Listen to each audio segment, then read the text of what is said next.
आपके घर में भी कोई ऐसा ज़रूर होगा जो रोज़ बीपी, शुगर, थायराइड या एलर्जी की कोई दवाई लगातार लेता हो और साथ में अल्कोहल का सेवन भी करता हो। तो थोड़ा सावधान हो जाइए, क्योंकि अल्कोहल और मेडिसिन का कॉम्बिनेशन हमेशा हार्मलेस नहीं होता। वैसे तो अल्कोहल पीना ही नहीं चाहिए, लेकिन जो लोग अल्कोहल पीते हैं उन्हें ये बात ज़रूर समझनी चाहिए, क्योंकि मामला गंभीर हो सकता है, इसलिए इस बात पे चर्चा करना आवश्यक है। आइए इसे स्टेप वाइज समझते हैं। सबसे पहले, अल्कोहल शरीर में दवाइयों के साथ बदल सकती है।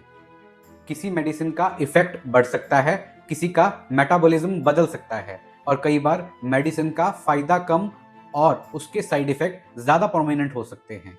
सबसे कॉमन एग्जांपल बीपी की दवा है। अल्कोहल खुद ब्लड प्रेशर और ब्लड की वेसल पर असर डालता है। कुछ बीपी की मेडिसिन साथ मिलकर चक्कर, कमजोरी, बीपी का ज़्यादा गिरना और बेहोशी का रिस्क बढ़ सकता है।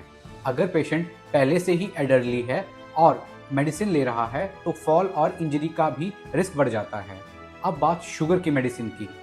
कुछ डायबिटिक मेडिसिन के साथ लो शुगर होने का रिस्क बढ़ सकता है। इसके कारण पसीना आना, कंपकंपी होना, कमजोरी हो जाना, कंफ्यूजन होना। अब बात पेन किलर्स पर। शराब के बाद सिर दर्द हुआ और आपने एस्पिरिन, इब्यूप्रोफेन, नेप्रेक्सोन या डिक्लोफेनिक टेबलेट ले ली। इन मेडिसिन के साथ अल्कोहल स्टमक इरिटेशन और गैस्ट्रोइंटेस्टाइनल ब्लीडिंग का रिस्क बढ़ जाता है। कुछ एलर्जी में यूज होने वाली मेडिसिन के कारण नींद और डिजीनेस रहती है। अब इनमें अल्कोहल जोड़ दीजिए तो नींद ज़्यादा, चक्कर ज़्यादा, रिएक्शन टाइम खराब होने और गिरने का रिस्क बढ़ जाता है। इसलिए मेडिसिन को लेकर ड्राइव करना भी डेंजरस हो सकता है। अगर कोई व्यक्ति एल्प्रोजाम, क्लोनाज़ेपाम या कोई भी एंजाइटी या स्लीप की मेडिसिन ले रहा है या कोई ओपोइड पेन किलर ले रहा है, तो अल्कोहल के साथ कॉम्बिनेशन बहुत गंभीर हो सकता है।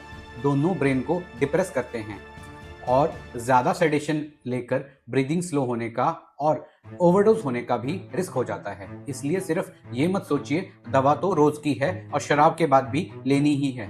हर मेडिसिन का इंटरेक्शन अलग होता है। ये भी ज़रूरी नहीं है कि दवा अल्कोहल के साथ रिएक्ट करे ही, परंतु जब हमें पता है कि ये दवा रिएक्ट कर सकती है तो हमें अवॉइड करना चाहिए। कुछ इंटरेक्शन में टाइमिंग और भी इम्पॉर्टेंट हो जाती है। अगर आपके घर में कोई बीपी, शुगर, थायराइड, हार्ट या कोई भी एलर्जी की मेडिसिन या एंजाइटी की मेडिसिन लेता है और अल्कोहल भी पीता है, तो ये वीडियो उसे ज़रूर भेजिए। शायद ये छोटी सी जानकारी उसकी कॉम्प्लिकेशंस को कम कर दे।